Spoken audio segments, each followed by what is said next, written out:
I will say, interject. The guys that are nandrolone only cycles, no acne, none of them. Yeah, no either.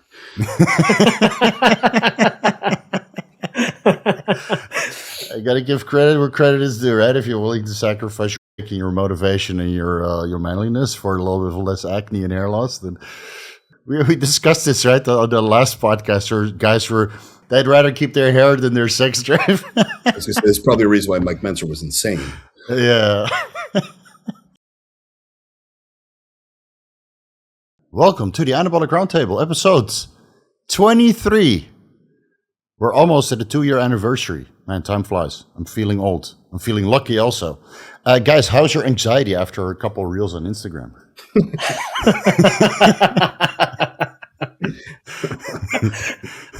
Hey, we at least we get an S tier for trying, right? It's not you can't blame us for people liking their underdose test E, an amp a week, 600 nanograms per deciliter, right? Yeah. They can get it. They can still get it. Is it legit? I don't know. But we're not going to try anymore. We're also not going to try to talk about the enhanced games anymore because every time we do, half the views. So it seems that nobody cares. No one cares. No one cares. Yeah, good thing we didn't get involved. Yeah. It's quite a shame. So we are back to the tried and proven programming of managing health. In this episode, we're going to discuss acne management and bubble gut management. We already discussed hair loss management and gyno management. So we got two of the big 4 left. And then after that, I guess, I don't know, we'll figure it out. Which of you two have had problems with acne in the past? I did throughout teenage years, yeah. Yeah, okay, me too. So all 3 of us are acne prone. I still have a little bit of acne here. But I'll discuss my little secret on how to get that removed. Dean, what was your acne story when you were young, growing up? Oh, cystic hormonal acne from age probably 12 to 16, all down my back. And so, like, if you look at my back shots from when I compete, there's not a single scar on my back. From what I can tell, it was an estrogen dominance that led to it. So there was a lot of, like, liver detox problems. Obviously, my parents aren't medical background, so sort of had to figure out everything for myself. And typical growing up in a house where, again, nutrition wasn't at the forefront. Like my childhood, teenage nutrition, where all the sport I was doing probably wasn't the most healthy. Fish and chips? Yeah, that. Straight from the newspaper. Bars of chocolate and jellies and sweets and whatever else, just to because probably most evenings I was doing 2 or 3 hours of training with different sports. So with that, just acne all over my back. I got lucky in that a lot of it didn't sort of progress to like really bad, like acne cogloblate, I think it's what it's called, where it's basically like big, deep, pus-filled cysts, but it wasn't too far off. Your back looks like the face of Seal.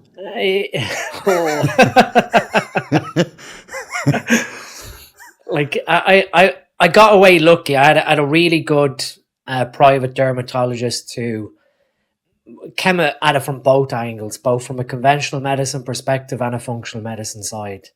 And he gave me some, I guess, my initial GP at home had me on erythromycin for quite some time, which is like the standard conventional protocol. And eventually, like, this cannot be good for like a 13 or 14-year-old to be taken for 12 months. He moved me onto a topical retinoid rather than your liver enzymes at that time. Do you remember? Well, you're going to have regular blood work, but I don't think anything sort of flagged at the time. But looking back again, probably not great for my gut microbiome in my teenage years. Maybe that's why you have all those allergies now. Maybe there's a lawsuit in there. But like if you look at the algorithm for treating acne, like when you get to normally the first stage, we get into it later on, but normally the first stage is a topical, and if the topical doesn't work, you move into a systemic antibacterial or antibiotic. and then from there you can start adding in retinoids. So there is an algorithm of like step 1, step 2, step 3, step 4. What I had great results from was adapalene, which is a topical retinoid, and effectively that improves how the skin recycles. So again, you're stopping blocked pores. There was at one point the suggestion to do Accutane, but I went against it. I thought there's a few guys in my high school or secondary school who had taken Accutane, and these were the guys who suffered the side effects of it, where like their lips are completely cracked and bleeding, and dry eyeballs, and I was like, no, that's not for me. I'll figure out how to deal with this a little more conventionally. Lotion on the hands the whole time, especially in winter, like an old lady, old granny, got that hand balm. Man, yeah, it's horrible, but it does work, Accutane, even though it is a last side effect or a last resort, basically. So Dean, you were able to resolve it eventually with topical applications? With topical, with hygiene practices, so things like, again, watching how frequently you wash, using Effaclar, La Roche is a very well-known cosmetic brand, so they have a wash Effaclar, and this is what was recommended by that dermatologist. So anytime anyone asks me, what would you recommend for cleansing the skin, Effaclar is a really good wash to look into. But what I was sort of fortunate with was, by the time I got to 70 and 80, and the acne sort of, like puberty, resolved itself. When I get into my teenage years, even with like competing, I never really got any side effects acne from, whatever cycle I ran or whatever compounds I was using. So I'd say a lot of it, like the prepubescent gyno I developed, there was this hormonal link with estrogen, I think, that drove that acne. Yeah. I think the other thing I was going to say, and again, we can talk about it later as a strategy, but low level laser light, so that LLLT therapy. Yeah. The dermatologist basically said to me and my mother in the appointment, you can pay to have this really expensive, at the time, this was like 2001, 2002, so it was a long time ago. And he basically said you can either pay for this really expensive laser therapy, or off the books, you can go and do a 4-minute sunbed, and you're getting the same exposure to radiation that the laser does, where you're irradiating the surface of the skin, where UVC is bactericidal, so the UVC is sterilizing your skin, but you're not doing it to the extent of creating a massive risk towards UVA or UVB, like skin tan. And he said, you're not getting in it to get a tan. You're basically going in, sterilizing your skin, going home, washing, exfoliating, etc. So you're using it as a way to control the growth of the P. acnes bacteria on your skin, basically. Right. And then eventually it resolved kind of around end of puberty time. Yeah, around 2021. When I went to university, there was not a single spot on my back. And like that, you can look at my back shots. Was that all the alcohol you were consuming to kind of kill off the bacteria from the inside out? I mean, that's what happened to me. So, rubbing alcohol is a disinfectant. So you could just start from the inside out. Right? It just ends up in the pores eventually.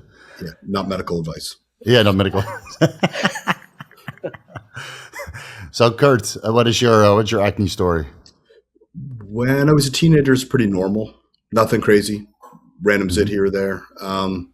And then I got to college, and for a brief time, maybe junior year in college, I decided to become a vegetarian, and my health started to decline. I know it's odd. My health started to decline pretty quickly, but I didn't associate the two, right? It's a confirmation bias. Like a lot of people, right? You don't associate your actions with outcome. And I started having anxiety attacks, and with that, my acne flared up and they became cystic, like Dean was talking about, on my face. I never had them on my body. And we tried benzoyl peroxide topical, first, like over the counter. Didn't do much, right? Made my skin real red, and I was still getting zits. Yeah. And then I tried So we're talking the mid 1990s. So the drug names have changed a little bit. What is it called? Retinoid, which was a topical tretinoid back then. Same thing. It didn't really do much to my skin. It brought them to the surface faster. My skin was bright red, couldn't go in the sun. Not a great solution, at least for me. And so I went home. My parents, were in the medical fields, and I talked to my mother about it. The prescription guidelines for Accutane were pretty strict at the time. And she took me to a dermatologist. The dermatologist refused. He brought out these pictures, these like cards, and showed me these pictures of people with horrible acne. Like big purple things all over their face. And he's like, this is what Accutane is for, not you. Sent me on my way. And so she said, let's just go to a general practitioner. I'll convince him to write you for it. And I went there. And, I need pairs like yours, man. He had no problem. He wrote me for, and I found, I don't know if I could show this is the original box. I managed to save this for 35 years. Somehow, some way, you just saved it. In your drug cabinet with other drug paraphernalia, right? Yeah, I hold on to this stuff. It's from 1998. I bet you still have some Parabolin and Estrogen in your drug cabinet. I might. I wasn't doing gear then, so actually I wouldn't have it. And he wrote me for this. We did the first course for a month and a half, maybe. My memory is a little foggy with this stuff. It's a long time ago. It wasn't super effective at the dose that he initially prescribed, so we went up. I don't remember what the final dose was, 100 milligrams. So a long time ago, when it was originally prescribed, it was made by Roche. It was prescribed at a much higher dose than it is today, right? And so the idea behind it initially, before people started committing suicide on it. Well, I can explain some of that. So what the theory was, and this is what worked for me, is that you'd use a much higher dose, and it would work for 12 weeks, and it was permanent. Right. And what you see nowadays with the lower dose stuff is it seems like more of a temporary fix, right? You avoid some of the side effects, but it comes right back. And Accutane is supposed to be a permanent fix. And when you use like it used to be used, it is a permanent fix. I could bathe in motor oil and I couldn't get a zit now. We're going on 50. But I like literally as soon as I came off of that, there was no pimple ever happening again. And I'm not recommending that people necessarily take that dose, right? Because there are side effects. The suicide thing is most likely not an effect directly from that drug. There's no real effect of high vitamin A that's going to cause suicidal thoughts.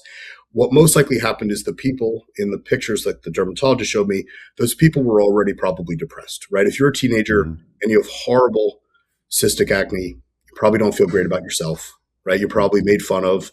You don't want to leave the house.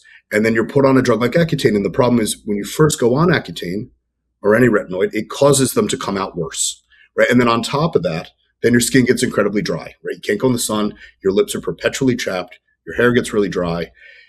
So you take someone who's already on the border, right? And you push them over. Yeah. And with teenagers, typically we see suicide in adults is generally premeditated and thought about, right? It's thought about for a long period of time. And then there's a plan and it's executed. No pun intended. With teenagers, it tends to be very impulsive. A lot of them might have the idea and within 24 hours, right. And so because the brain isn't fully formed at that point, so the decisions are very rash. And so that's most likely what occurred, right? And then Hoffman LaRoche was sued. They dropped the product. When it was re-released, they changed the dosing guidelines. I don't personally think the current dosing guidelines are super effective, but if it's I think go up to 80 milligrams, but that's under a lot of guidance. Yeah. I think a psychiatrist prescribes it instead of a dermatologist. Yeah, probably. And so I still required monthly blood draws. They're just checking liver enzymes. At that age and where I was in life, I wasn't looking at my labs.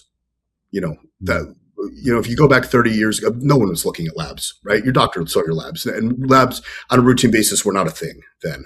Right. Even in the bodybuilding community, I don't think bodybuilders are getting labs done. And so I have no idea. I mean, it was never enough to flag anything because the doctor didn't take me off the drugs. So whatever my ALT was at the time, I don't know. I'll go back to the vegetarian thing for a while in case anyone has an issue like this. My anxiety got pretty bad and I wouldn't leave. I got to a point where I would only go to class and not leave my dorm. Because anytime I went in public, I would have these anxiety attacks, and my mother was in psychiatry, and I talked to her about it, and she said that it's not ethical for her to discuss this with me, but she would gladly refer me to one of her coworkers. Right. And I went to this guy's office. His name was Dr. Lippman. And I sat down with him and I told him how I felt. He started writing stuff down on a piece of paper. And I was really nervous. I said, "What are you putting me on?" "I'm putting you on anything." He's like, I'm writing for labs. "Labs? Why? What's wrong with me?" He said, "I think you're becoming diabetic." And sure enough, we went. And my blood sugar was so out of whack from eating nothing but super high carbohydrates, right? The problem with being vegetarian, unless you're very careful with it, is my entire diet was carbohydrate based, right? There was almost no fat and there was no protein.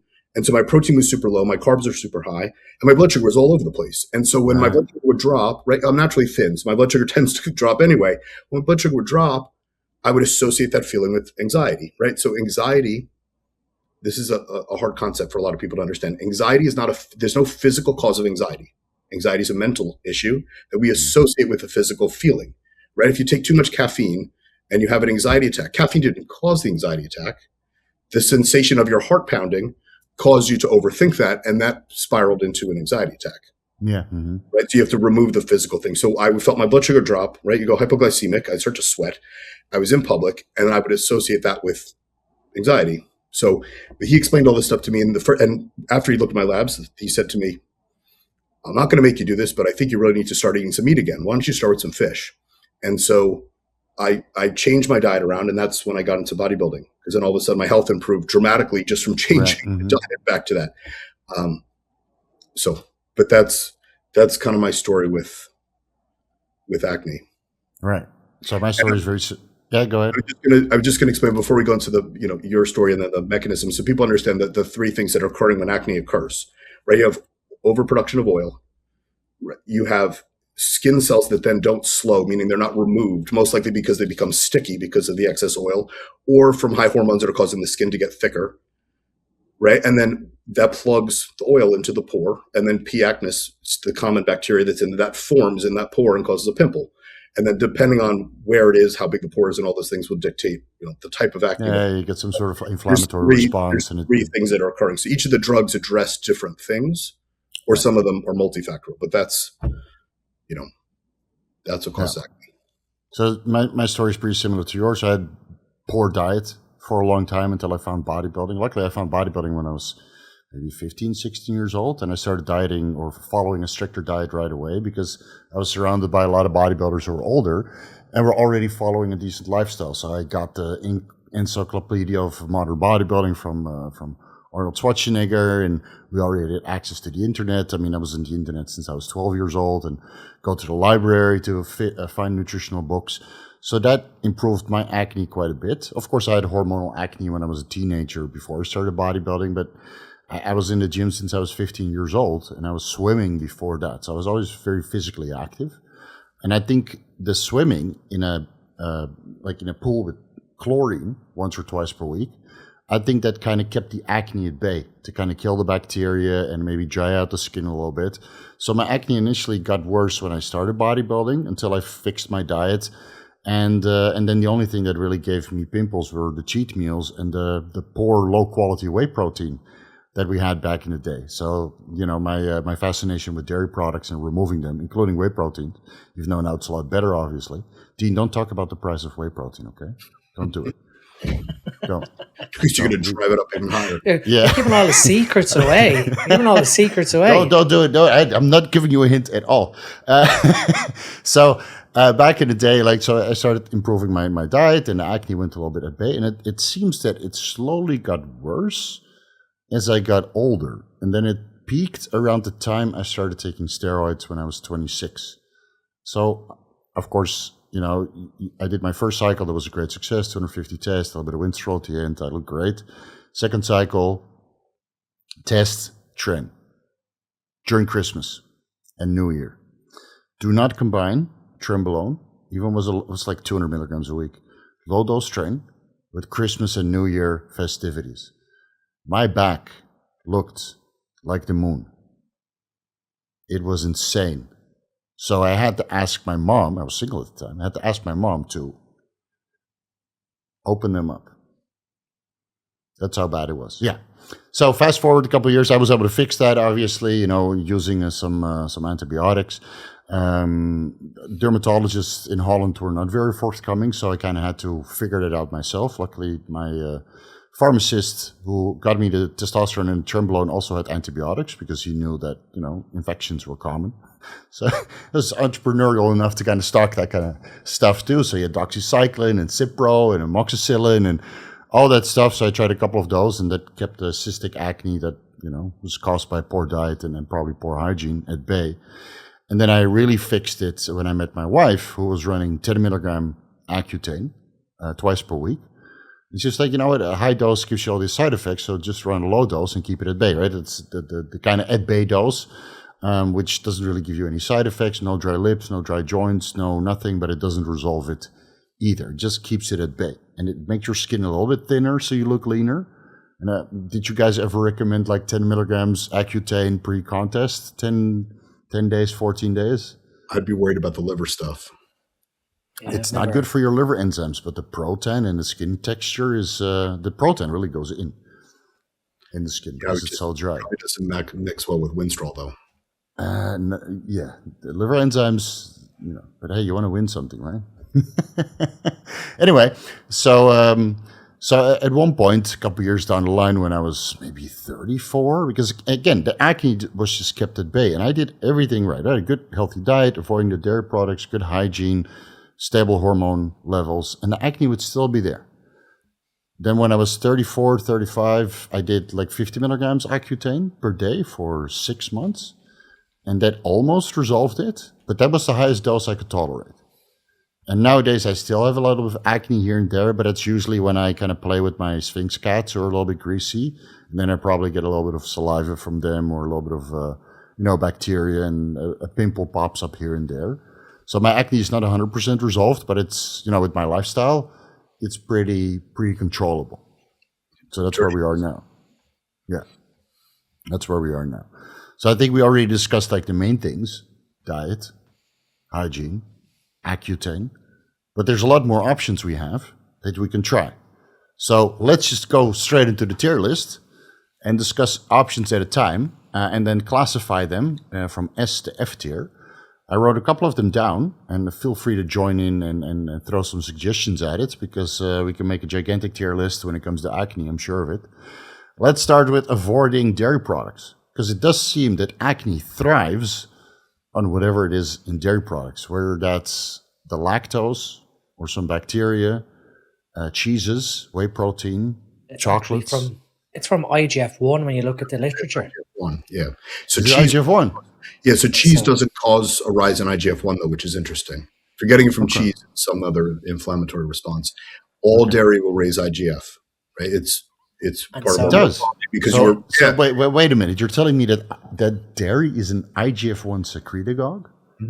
except cheese, and we don't know why. Maybe it's the casein protein that slows the... No, I did not know this. yeah. So with Maybe it I dairy, was fucking anabolic at that time. with dairy, you get an increase in IGF-1, and in theory, what happens is your skin pore grows bigger, and now you've got a bigger pore size that can have more sebum secreted, so there's higher likelihood for bacteria to grow in it. So when you look at the root cause of dairy, it's a local IGF-1 response at the skin cell. So maybe it's good I took Accutane before I took Increlex. Because otherwise I would have been... Possibly. Yeah. But I've never seen this like IGF-1, like if you take an IGF-1 analog, whether it's LR3, DES or Increlex, that there's a positive association with acne. It's just that when you look at dairy, part of the metabolism of dairy drives IGF-1, insulin and then IGF-1. And that IGF-1 acts locally at the skin. So that's why guys, when they take whey protein out of their nutrition or dairy sources like yogurt and like protein puddings, that their skin quality improves from that IGF-1 lowering at the skin surface. It's possible it's acting at the liver differently from like Increlex would, because the binding proteins that are produced by the liver in response to other things like estrogen will dictate where the IGF goes, right? So in theory, IGF, like if you inject Increlex, it should not be going directed to skin. It's supposed to be going to muscle, right? But the liver will change how that's handled, right? Like we talked about in previous videos, when women's pregnant and their IGF and serum goes up, that's taking it away from your muscle and directing it to other things to protect the fetus and the mother. It's possible that the dairy has some, hepatic interaction.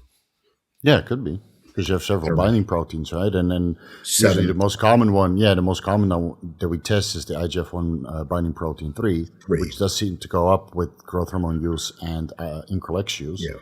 Well, binding protein 3 is the only one that can both be preventative for use and pro, right? Because it can cause an anabolic response to some degree and also prevent response, right? The other ones basically remove it and they specifically dictate where it's going to go, whether it's organs or bone or skin. But the goal is you don't want, right? We don't want super high IGF in serum, right? That's acromegaly.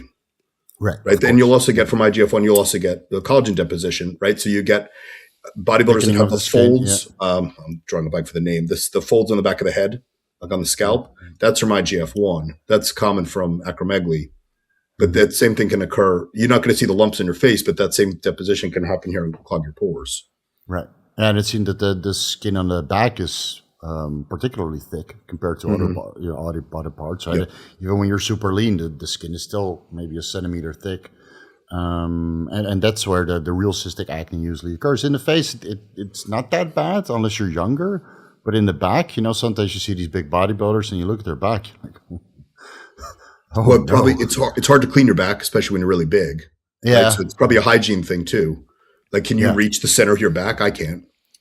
Right, so we could. When was the last time soap was applied? When was the last time soap was applied directly there?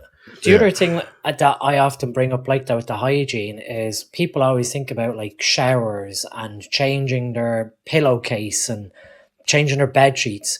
When's the last time people like washed their mattress or changed their mattress? Like you're basically sweating through your bed sheet onto your mattress, and the bacteria. Obviously, your sheets are still porous.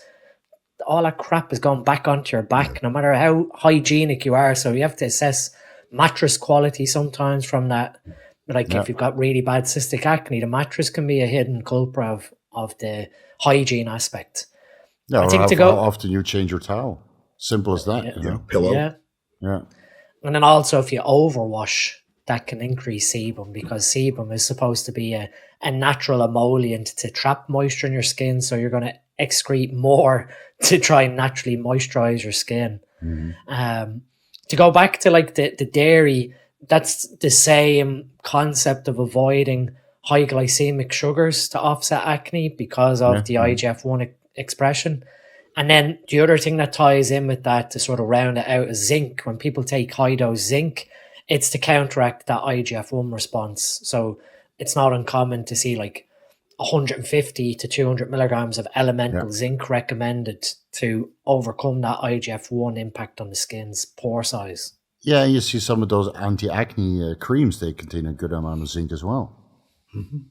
It helps wounds heal as well. Yeah, right. Yeah. So avoiding dairy products has nothing to do with lactose and the weird fat in there, but it has to do with IGF-1. Most likely. That's what new today. That's what I was taught. That's what they published. We can put the links. I'll send you the paper on it, and we can put it in the links below. But I guess the way I always view acne, like what Kurt said, like your 4 characterizations of acne developing are either you make too much sebum, or you have the sebaceous gland, the skin pore growing. You've got hyperkeratinization, which is basically just your skin abnormally sheds or grows. You have colonization of the bacteria of P. acnes, because that P. acnes, or I think it's now called C. acnes, they've changed it to be more correct scientifically, that's everywhere in the environment. It's on your scalp, it's on surfaces. So like you just touch a surface, touch your skin, you're putting P. acnes onto your skin. And then the 4th one is just this overall inflammatory process that occurs on your skin in response to, say, UV light. You can produce squalene as a side effect of how your skin proliferates, and that squalene on the surface of your skin can be oxidized, which generates an inflammatory response, which can initiate a comedo or like that sort of like inflammatory looking red spot with no actual active infection inside it yet. And then obviously then the pore can get blocked and then a whitehead can develop from that. Right. So they're normally where you sort of rank your treatment options on is what of the four is driving your acne. And then from there, how can I support one from not happening if it is not the root cause of your acne, if that makes sense. So let's say it is hormonal and that's driving your sebum. Well, then the root cause is trying to figure out how we can balance the hormones, how we can limit the sebum. But then the other side, we'll get to that. It's on the list. the other side, but then it's hygiene. Like, but what I'm trying to get is guys need to think of. It's not just when you're trying to fix acne, you fix one root cause, you still have to think of the other three in the background. Right. So it's going to be hard to classify it because basically everything contributes. I would still like to try though for the graphic. Sure. Makes the podcast look nicer, and my editor has then something to do, so you can spend like a whole week making the tier list. So avoiding dairy products, even though it's not about lactose, it's about IGF-1. Where are we going to put it? For me, it made a huge difference. I would say S tier for me. But if you guys are saying, lower, that's fine. I'd say A. Yeah, I'd say A with Kurt. Like it's not like this woo woo. Like don't have your dairy. There is actual science there to avoid it if you're acne prone. Yeah, I don't want fear around it like some made up seed oil garbage, right? Like there is science there, but it doesn't mean you eliminate dairy and all of a sudden your acne is going to. Everybody is not willing to inject cottonseed anymore. Can't have tested with cottonseed, man, or sesame. I gotta have MCT otherwise. Yeah. No seed oils. Whatever. Okay, we'll put it in A tier. Let's just quickly talk about avoiding inflammatory processed foods because that seems to make a big difference as well. And it's not necessarily for sebum production, but more for like what happens around it. If it gets red and inflammatory and painful, and I do notice that when you eat crap, besides dairy food, that the acne is inflammatory and it kind of hurts. And it's easier to pop though, because it's under a lot of pressure. It might pop while you're deadlifting. That's why you see with a lot of these strongmen and powerlifters that have a very inflammatory diet that they start bursting at the crater. Yeah, it's nasty, I know. I've seen it happen right in front of me. So I'm just going to put that in A tier as well. Let's not waste too much time about it.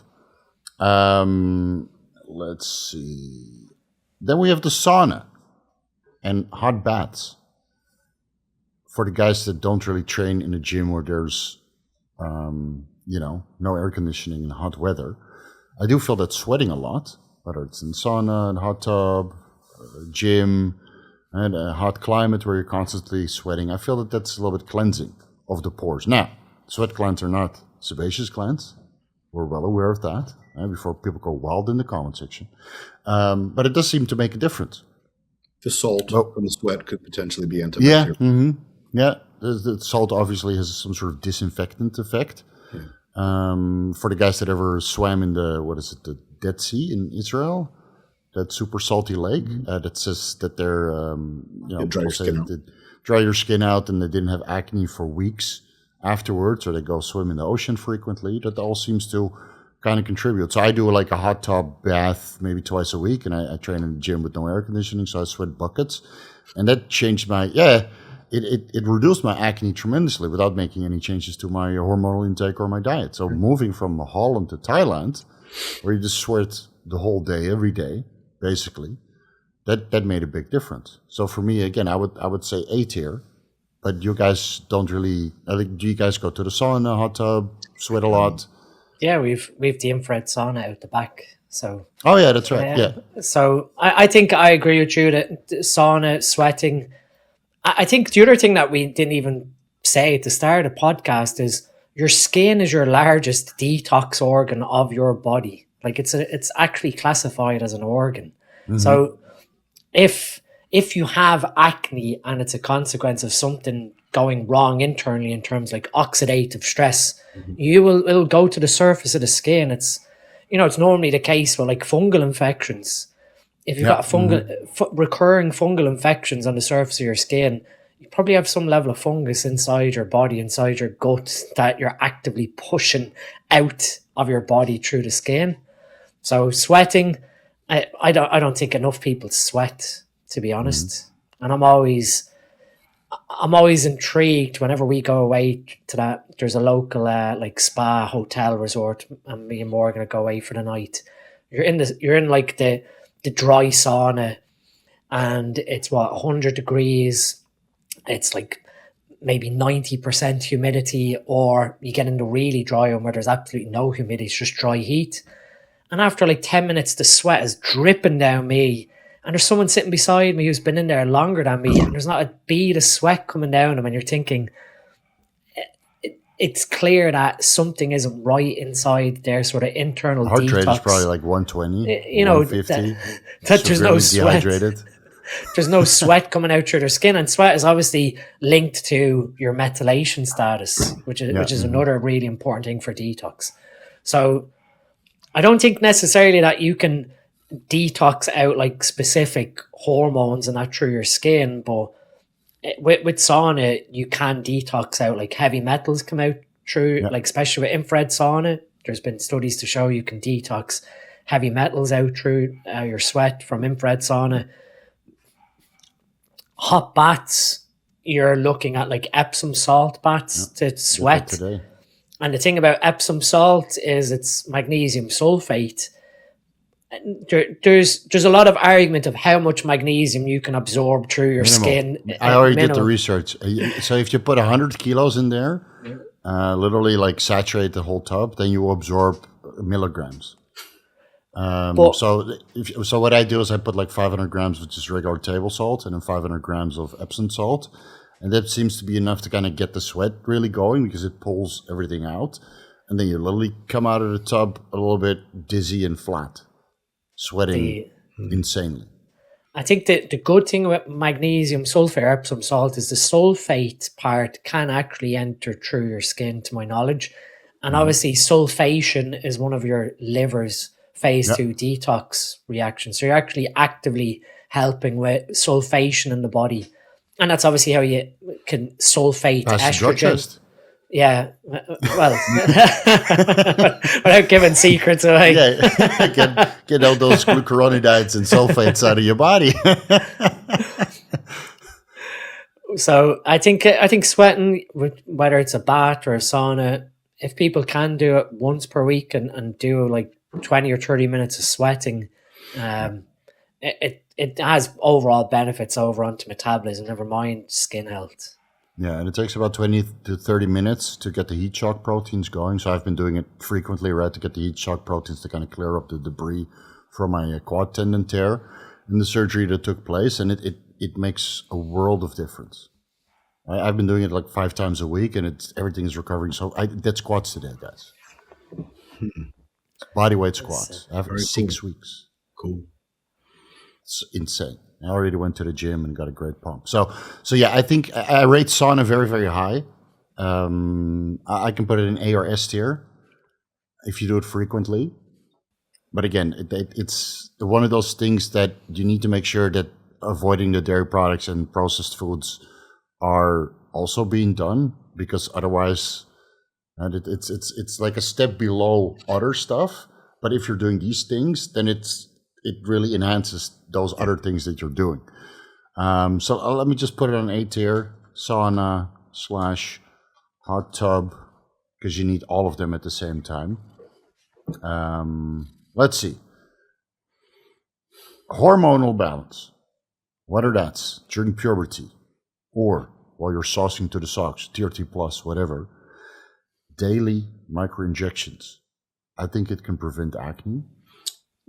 It can. Besides compound selection, right? And keeping your estrogen, DHT. I was going to say, estrogen is more of a driver of it than anything else. Yeah.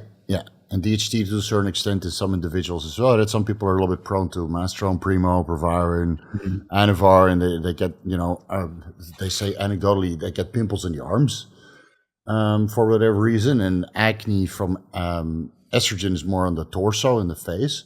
Of course, it's very anecdotal. Everybody responds differently. I've ran a boatload of tests, Primo, Mastrone, etc. I never got pimples on my arms. But I've had acne on the face and on the chest and on the back.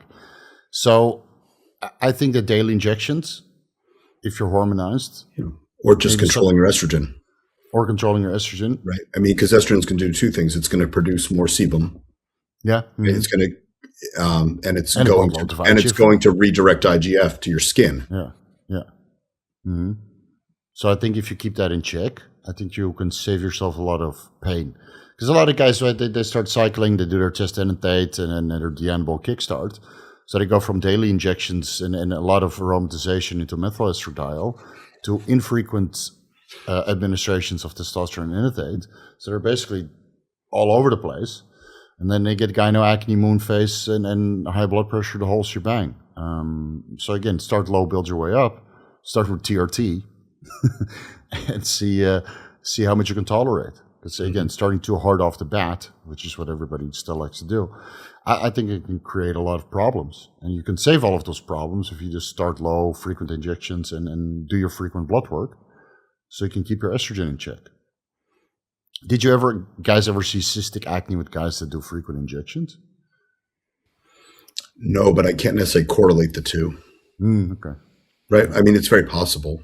The only thing is, while it's definitely valid, sometimes daily injections, especially if they're smaller, don't necessarily help things like sex drive or mood, depending on the person and how you metabolize those drugs.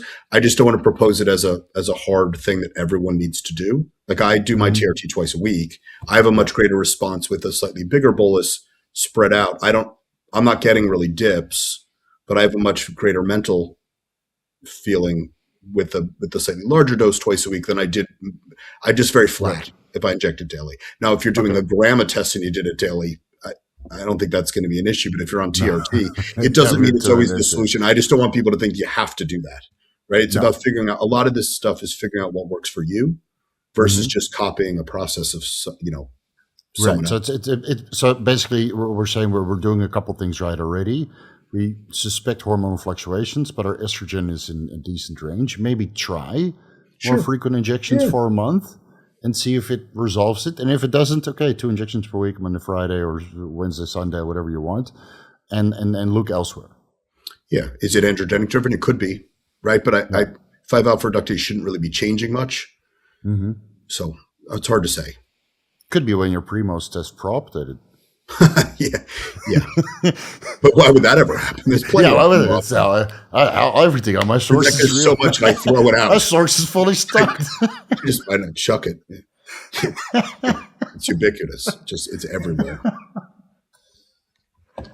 So where are we putting that? Daily injections or hormonal balance? It's A, S, B. potentially.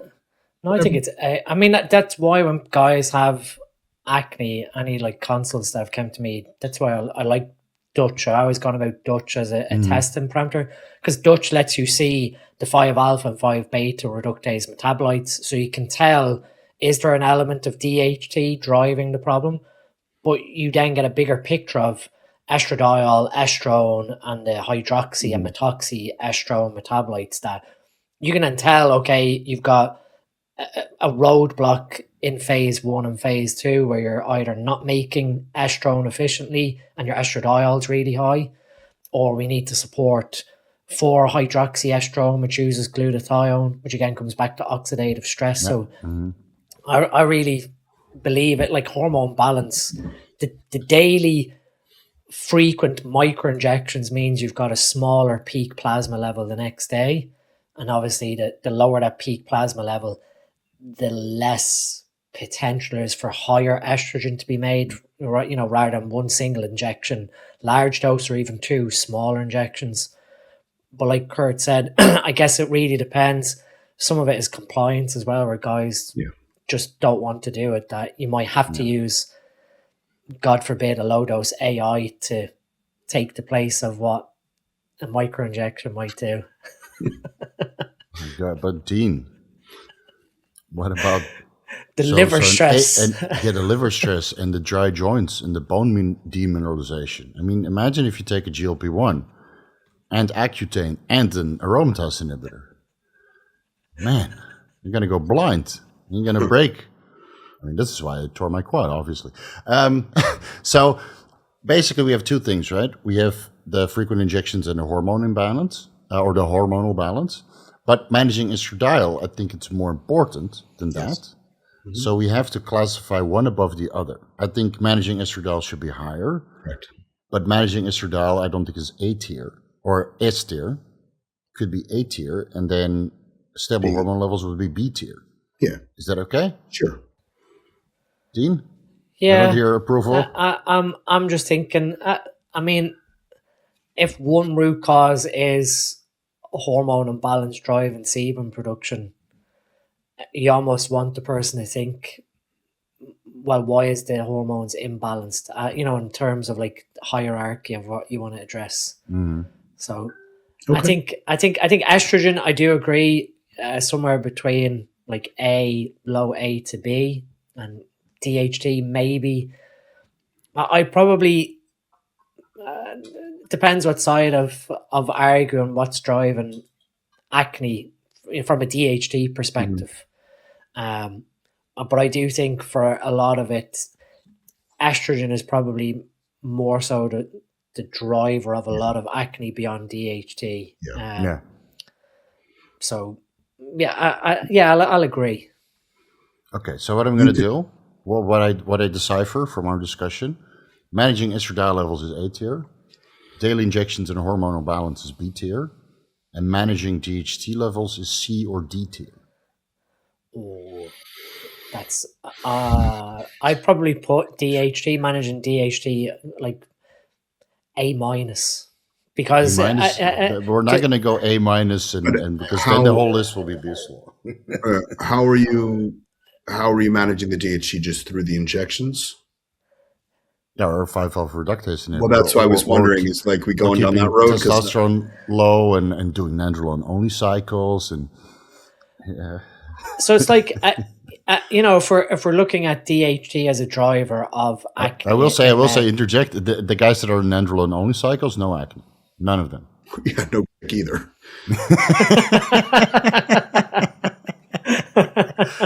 Awesome. You got to give credit where credit is due, right? If you're willing to sacrifice your motivation and your manliness for a little less acne and hair loss, then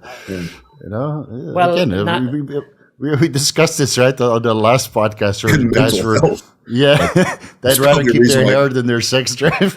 There's probably a reason why Mike Menzer was insane. Yeah. Dean, sorry. What I was going to say is in men, we don't seem to prescribe androgen receptor interacting medications. Like in women, spironolactone tends to be prescribed for offsetting acne, but rarely given to men. So you should classify that as well. Spironolactone. I was going to say, I've used it for blood pressure issues that weren't driven through typical mechanisms, but not in a man for acne per se. No, but like it's prescribed in mainly PMOS or PCOS, what it was called, to reduce that androgenicity drive and acne or hair loss potentially. I don't know. I think for women it works quite well, spironolactone. I don't think it's sustainable. No, especially for girls that are into fitness, because you're blocking the androgen receptor, and then there goes your muscle and sex drive. Yeah. Yeah, but then again, they feel prettier. So in that sense, you kind of balance. They feel a little bit more sexy, So maybe the androgenic signaling is less, but the mirror is certainly signaling something. I was going to say. Yeah. I mean, the other break even. the other thing that again I think if we were talking like men and women, I think DHT is more important towards acne in women. Or estrogen metabolism problems, where there's estrogen dominance, if you want to put it that way. Yeah. Whereas so maybe we can classify it this way, right? Yeah. Managing estradiol for men is A tier, and managing DHT levels for women is A tier, and vice versa, just irrelevant or D tier. Because I think what I was going to say was with women, one of the ways that they offset acne is they give them oral contraceptives. Like, you've got acne, here's a prescription for synthetic ethinyl estradiol or one of the derivatives. My wife had zero acne during her pregnancy. Her estradiol was over 5,000 picograms per milliliter. It was insanely high. And the skin was glowing. It was amazing. One of the mechanisms of why it works is basically the synthetic estrogen drives up SHBG. So now you've got more SHBG, less free testosterone, and less free to interact with the androgen receptor or 5-alpha reductase in women. So yeah, I think in men, estrogen is normally the number one culprit that comes to mind for me. You sort of look at where DHT is. Of course, if you're taking a high steroid cycle and there's tons of androgens, of course some of them are going to spill over into androgen receptors and sebaceous glands. But I think then you have to start thinking about oxidative stress and everything else in the background. So we'll get to the glutathione, don't we? But just like hair loss, it's right. DHT can be the culprit in a natural person, but that's the androgen receptor DHT is activating anyway. Trenbolone still activates that same androgen receptor. Right. So anything can be androgenic. It doesn't have to be DHT. It just, in textbooks, they refer to DHT because in a normal person, that's what the androgenic driver is. Right. But in bodybuilding, it could really be anything. Normal person, people don't take Tren and Primo and all that stuff. No, but I mean, that's why those drugs cause hair loss too. It has nothing to do with DHT at that point. It's a drug itself. It doesn't have 5-alpha reductase, doesn't matter at that point. And Trenbolone will bind to that androgen receptor just fine to make your hair fall out. Yeah. If anything, those drugs were administered without the testosterone base, so there's little DHT left to actually cause hair loss. Is actually the Masteron, actually the Primo, or actually the Trenbolone, because you're basically androgen deficient at that point. Neurosteroid and sex hormone levels are bottomed out because the signaling from the Primo or whatever you were injecting. Now, we have topical potions, lotions, tretinoin cream. Dean talked about Everclar wash. Should we group all of that together or pay special attention to like the tretinoin cream or isotretinoin creams and Everclar wash because those clearly work and some other lotions and potions don't? So maybe something with GHK copper, zinc, tretinoin, what's it called? Benzoyl peroxide? Benzoyl peroxide. Benzoyl peroxide basically just creates like hydrogen peroxide and serves your skin to bleach the skin and kill the bacteria. Then like salicylic acid, that would be in like Clearasil, and I think from a topical perspective, you could probably classify the different topicals. So you've got like antibacterial ones where it's like azelaic acid, benzoyl peroxide. I think if you were to classify them in the tier list, I'd probably put something like benzoyl peroxide in B tier because there's a heavy reliance on that is normally the first thing that if someone walks into a chemist or a pharmacy, here's your benzoyl peroxide cream, rub it onto each zit and watch it disappear. But really, as a root cause addressing medication, it's not really doing much. So it can be useful as a relieving symptoms of clearing a spot quicker off someone's face. But sure, so can zinc oxide Sudocreme or zinc oxide cream, just putting that on a spot to dry it up. If you get into like the topical retinoid based creams, whereas like Retinoid that Kurt talked about, or Adapalene that I used, they're a little more targeted in that they're going down to the pore level and actually doing something to the pore to address a potential root cause. And in something like Everclar or whatever face wash you choose to use, I just like Everclar because it's quite simple in its ingredient list, and it doesn't leave your skin excessively oily. So if you have to have like 2 showers a day, you can wash your skin with Everclar without having to worry about that sort of sebum rebound. I'd say like if you're to tier them, benzoyl peroxide and azelaic acid and things like that, probably in B. The sort of retinoid based therapies I'd probably put into A, purely for the fact that you're sort of just falling underneath what Accutane can do globally. And then face wash hygiene things, I guess hygiene will probably always fall close to the top where it's S or A, because that's one of the root causes of too much sebum blocking your pores. So if you're able to cleanse the skin, whereas like the sea salt that we sort of talked about with the sea dipping, or using a cleanser that can help actively control the sebum production of the skin. I'd say S for specific hygiene products. Okay, now drop the product and the discount code. I want to know exactly which one was. Walk into a chemist. Topical cleanser. Which one, Dean? Which one? I mean, the Effaclar stuff, La Roche. You've got all these companies, but I mean, I'm only talking from experience, and others who then have used it on my recommendation. This came from my dermatologist, so I've got no. Find me something on Amazon, and then we'll do an Amazon link downstairs in the description section. Yeah? Yeah. And then if it generates any sales, then you slip into their DMs. Yeah. I get like that 0.25% Amazon affiliate fucking commission. Okay, so topical cleansers S tier, topical retinoid creams in Effaclar were put in A tier, and then topical benzoyl peroxide in B tier. And then what about GHK copper and that kind of stuff? Or can it be counterproductive because now you're creating localized and topical collagen synthesis? Is there enough data to really say? There's no data. That's what I mean. So I'm not going to comment on that one. I don't know. Yeah. Okay. I've never recommended GHK-Cu towards acne.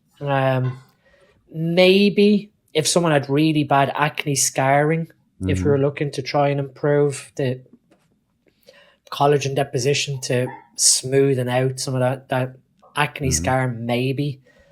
I do know, like, topically, again, there are combined medications. I think the main thing topically, if you're going to look at a topical, zinc is your main thing that has good data to support. Yeah.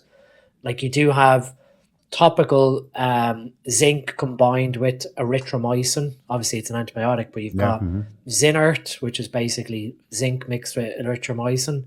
And you're coming at it from the angle of the topical antibiotic and the zinc interacting at the skin pore. GHK-Cu, like KPV, all these different peptides, antimicrobial peptides. There is some published papers surrounding, is it, I'm trying to think now, LZ1. LZ1 as a peptide that can address acne. There was animal studies done with LZ1, and you can get LZ1 from wherever you get your peptides. In theory, you could make up a topical solution of LZ1 and mimic what was done with the rats, but they found that it did limit colonization of 15 amino acid antimicrobial peptide. Okay. So you could, in theory, make up like a 0.2%, I think, is what they use in the papers, and you can either make that, but like just get like some type of serum-based topical, oil-based or water-based, depending on what way you want it, and see does that work. But again, no human data, but LZ1 in rats showed lower colony proliferation of acnes on their skin surface. I'm willing to bet that within 1 or 2 weeks, one of my affiliates will have a topical LZ1. And remember to give Dean a discount code if you're doing this. They watch all the stuff, man. I know they do, because we discussed about other products, and then suddenly it's on the list, and like, hey, what happened here? So yeah, we watched the podcast. We're going to sell it now. So LZ1, I've not seen anyone offer it. I've told, a couple of people in consults about the concept with the rats. They choose to do it, again, their own human research. But that, if we're looking at topicals and towards peptides, I don't know, KPV and GHK-Cu, not enough data. It might look good on mechanistic perspectives, like GHK-Cu for acne scar and KPV from a natural antibacterial, antimicrobial aspect. Yeah, immunomodulation, Same with like thymosin alpha and thymolin. Yeah. So you're throwing all these speculative things that aren't really part of like standard acne therapy. But still, you'd want to have a good broad... So where would you rate the topical LZ1 on this tier list? With very little evidence, probably probably low B to C, just because there's not enough. I've told only maybe 5 or 6 people in consults about this research that I've not had like huge success where I go, I've got 100 clients who have used Topical LZ1. but I'm always intrigued. Yeah. I'm always intrigued because of obviously when you have a history of acne as a teenager, it's not just bodybuilders that come to me for consults, so you always think outside the box. Yeah. Which of the compounds, the steroids, would you say are the worst for acne and should we avoid? Besides hormonal balance and controlling estradiol levels. Testosterone. Yeah. Trenbolone. Yeah. Nandrolone. Nandrolone bad for acne? Oh, with combined. Yeah, combined with testosterone. Yeah. But then it like kind of exacerbates the acne from test, but solo it seems to not cause any. I've not seen it from DHT derivatives. I know you said that some guys claim. I have not seen it. Yeah, in their arms. If it's from Primo, it's probably from a reduction in sex hormone binding globulin. Mastron potentially the same. I would think Mastron would do the opposite, dries the shit out of your skin. Yeah. I've not seen it from any of the other orals. Halo, Winstrol, Anabolic, Proviron, Dianabol. Dianabol. Potentially Proviron. A Proviron would be an awful choice for a woman. Dianabol, you see some acne, especially with the Dianabol kickstart. But that could be, it could be estrogen related again. Yeah, right. Yeah. Estradiol. Trenbolone's going to have probably the worst effects on your skin and your hair overall, right? Yeah.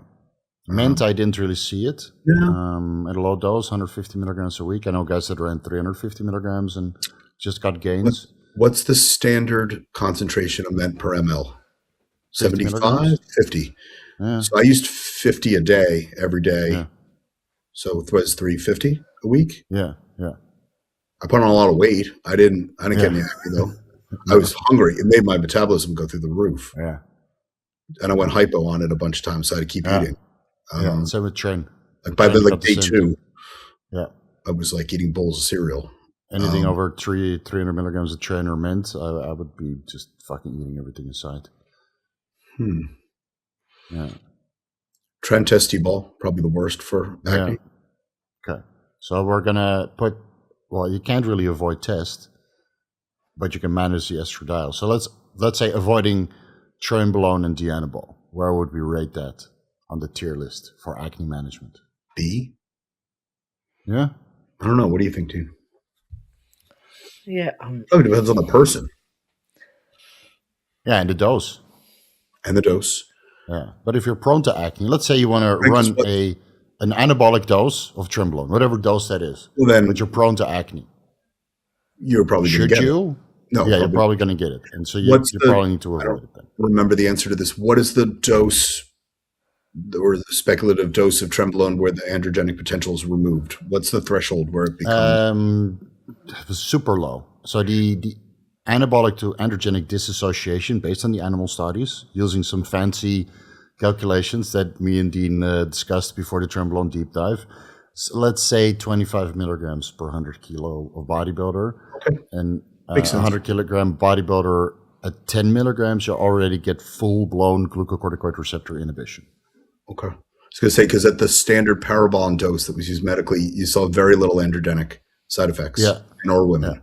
And that was 50 milligrams every 2 weeks. Or 76, right? But 50 pure Tren every 10 days with a front load of 3 injections the first week. But even women didn't have androgenic side effects there. No. Right. The pregnant ones had birth effects, but there were no... Yeah, it's at a higher dose. But then that's probably a consequence of Trenbolone potentially acting as a SARM. So the drug is going to the androgen receptors inside muscle cells as opposed to what we always say spilling over into other areas. So it's a very unique compound in that regard.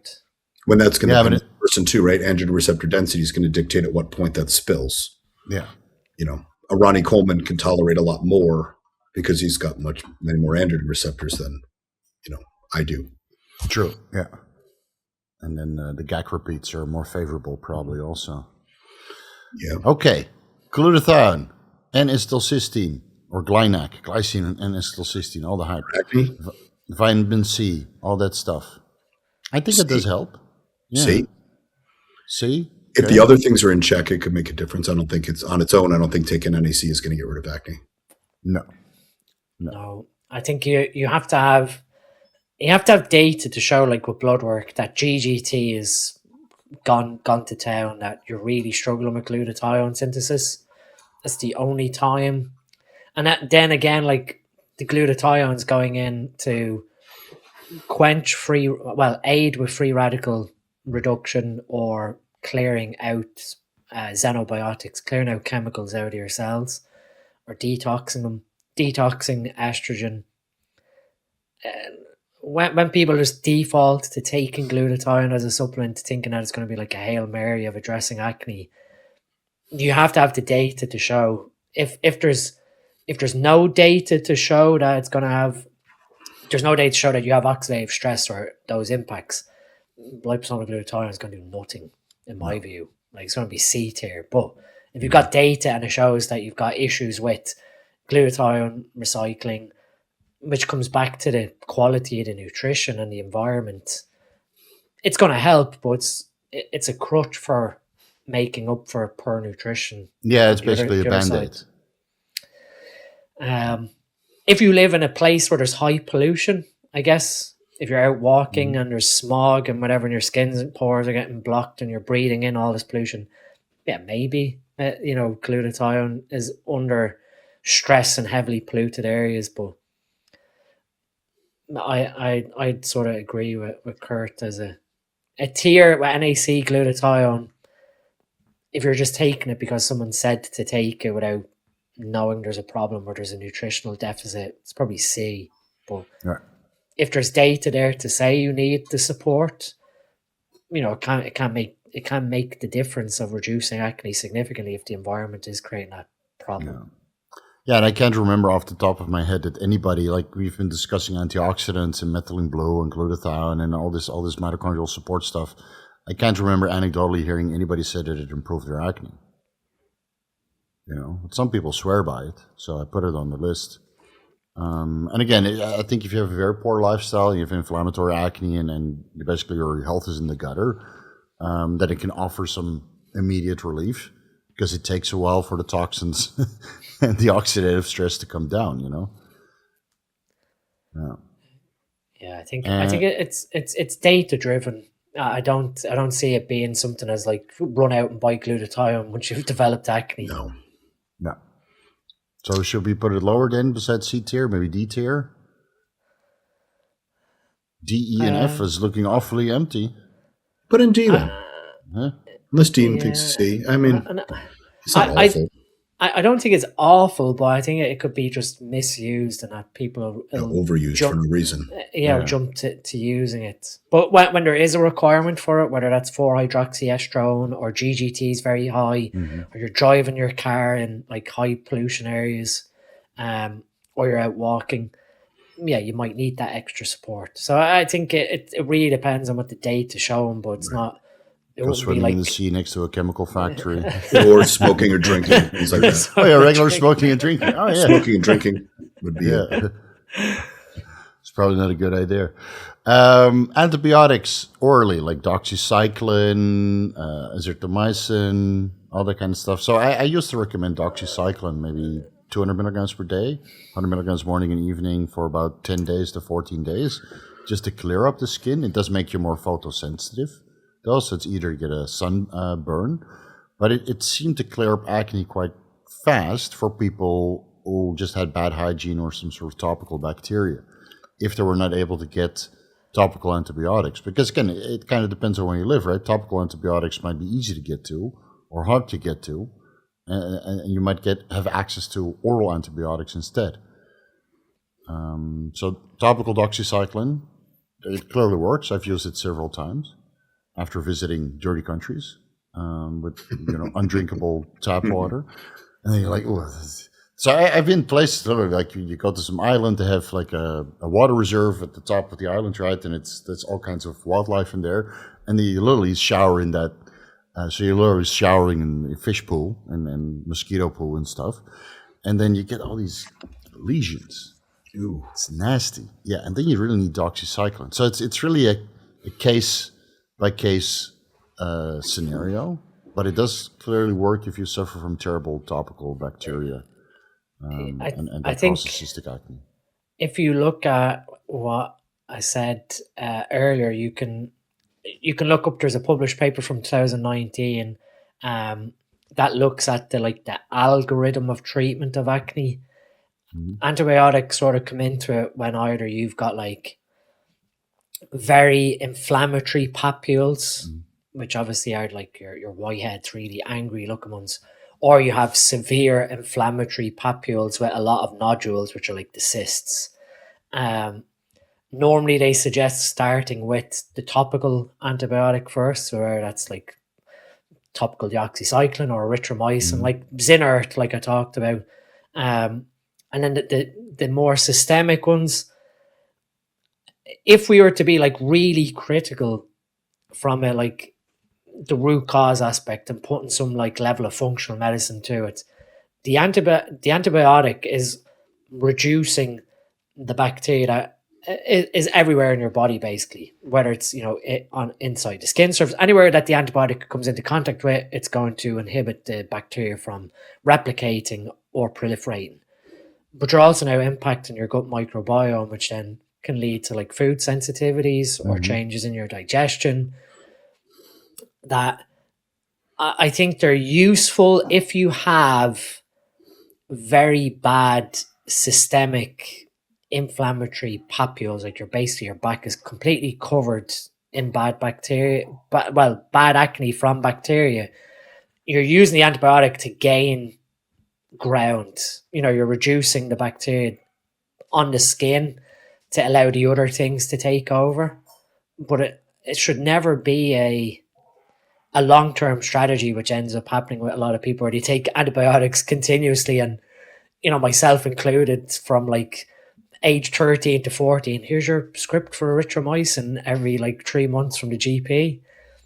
You look back and then now you're sort of thinking, well, you've got this broad spectrum antibiotic, which is taken chronically, which, you're getting to the root cause of killing the bacteria, but why are the bacteria getting to grow? And it's a hormone problem driving sebum. So I think if someone has a really bad bacteria overload, if you want to put it that way, an antibiotic can be S tier or A tier to severely reduce the inflammation on the skin and allow you to put the other strategies in place.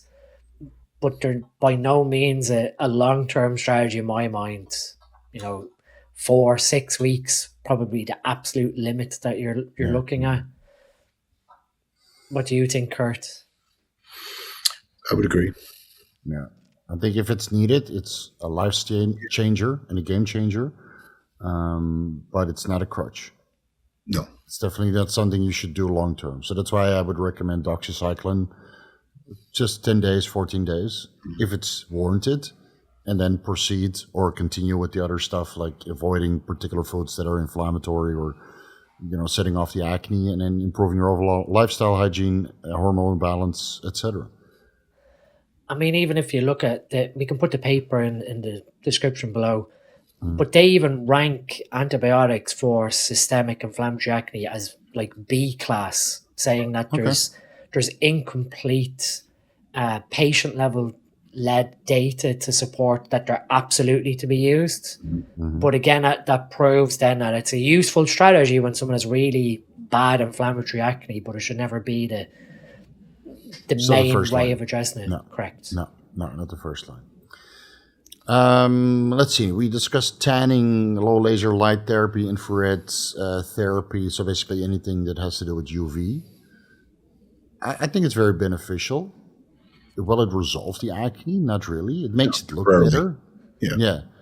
It makes it look better cosmetically, because instead of having those your pale white Caucasian skin and then a pale white pimple with a red circle around it that's highly inflammatory, everything kind of turns brown, kind of evens it out. Yeah, exactly. Yeah. So you basically put some some topical concealer on it, by tanning, and it makes it better. But some people report that they get better skin from the tanning. And is that partially from the sweating and the salt release? Potentially. Of course, the UV radiation and the infrared and the low laser light therapy works. I think regular tanning is helpful. I personally would put it in D tier. And if you have scarring, then infrared and low laser light therapy could be very beneficial to kind of reduce the severity of those scars. Yeah. Yeah. You don't want to tell people to go lay in the sun for no reason and to try to get rid of acne.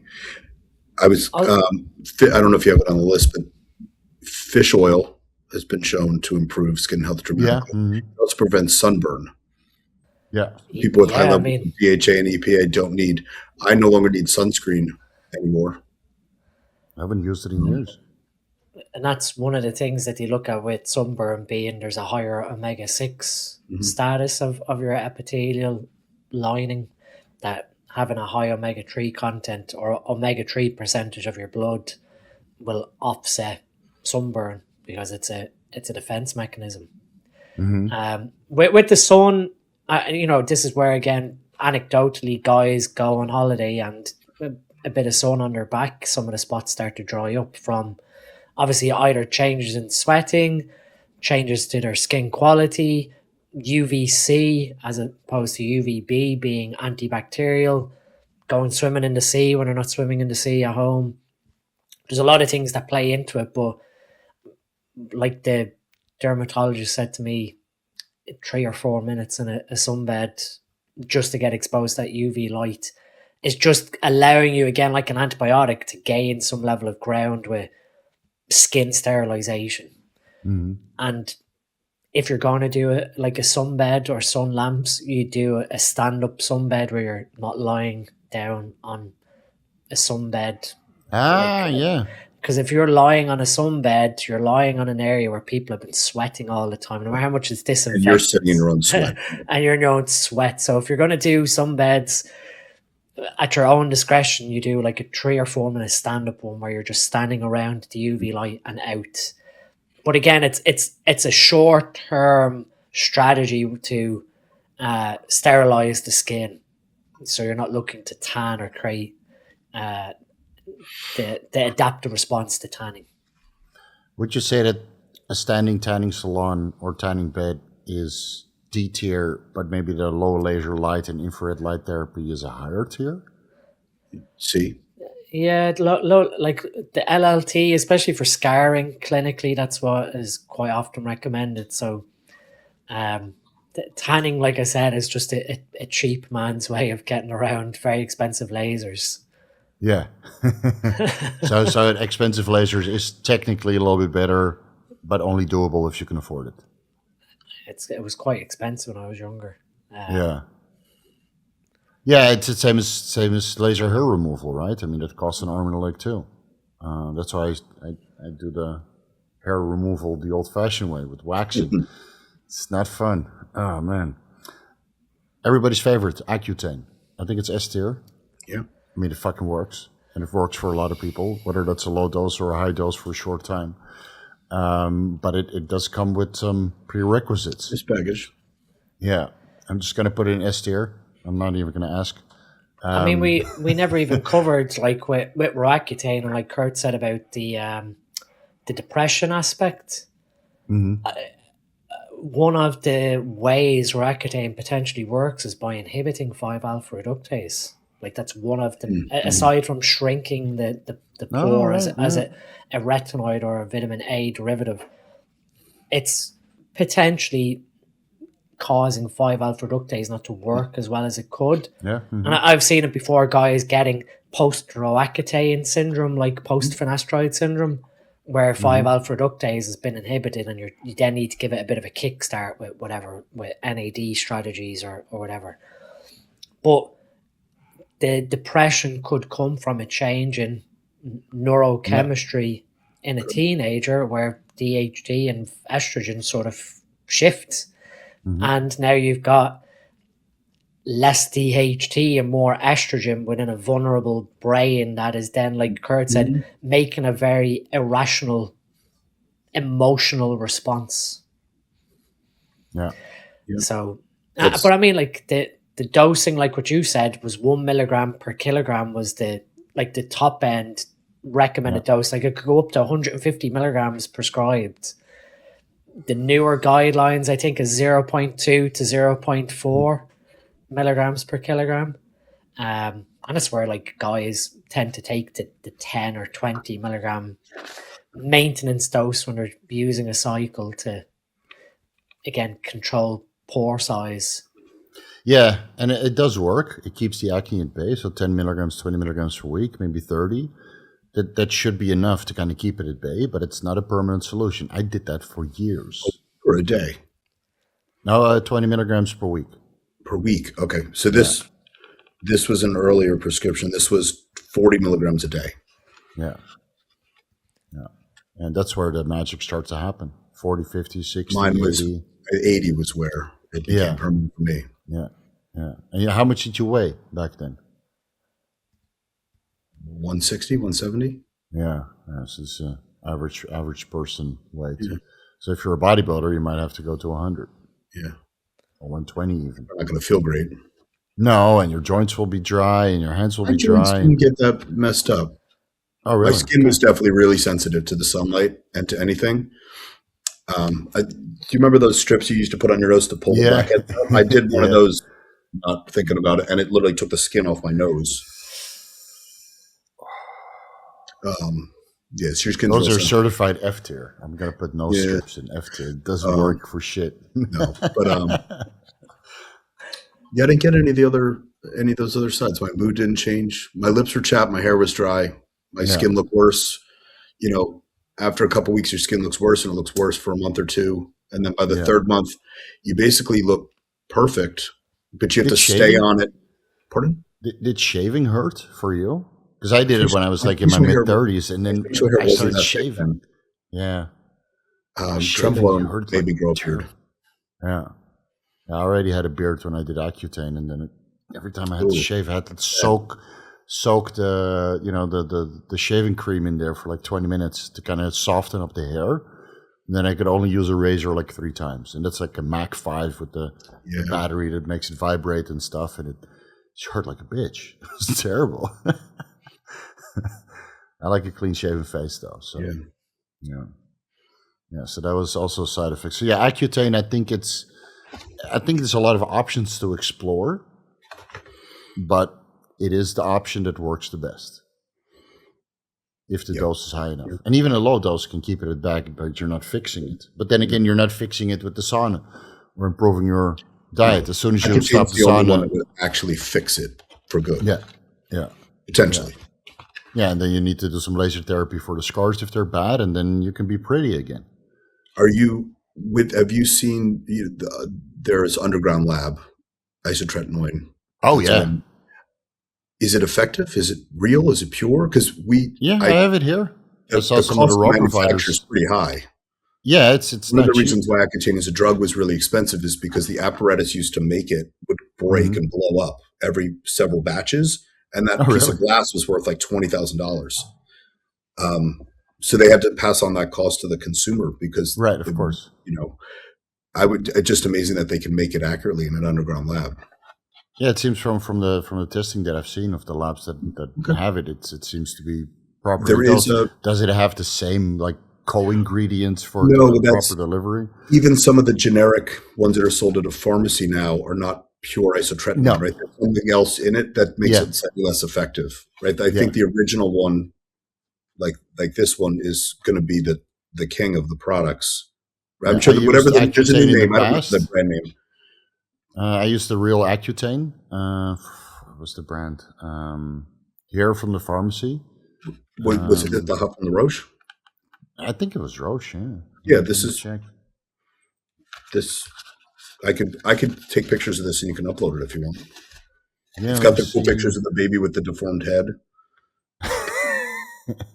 And all the pregnancy warnings. Oh, no, it was Accutane by Mega We Care. That's the one that they sell here in Thailand. Do you want pictures? I can upload pictures of this. Yeah, please. Yes, send me pictures. We can use it for the thumbnail. Yeah, people love that shit. Oh, Accutane. It's going to be good. It's going to be a good podcast. And they came in different colors. The 20 milligrams were maroon like this, and then there were yellow ones that were stronger, and then there was another color that was the 10 milligram ones. Yeah, we had pink purple ones. They were all 10 milligrams, and then it was easy to take 10 milligrams twice a week, Monday, Friday.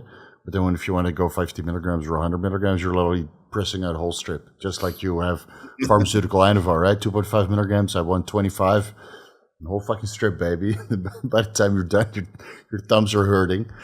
So yeah, let's just put that in S tier. But you have to do some research and face the music, because the side effects can be pretty bad. And I would only run it in summer when you're sweating a little bit more, because otherwise your skin dries out. So what I did is I ran it here in Thailand, right? So my skin wasn't super dry, even though it was dry, but not super dry.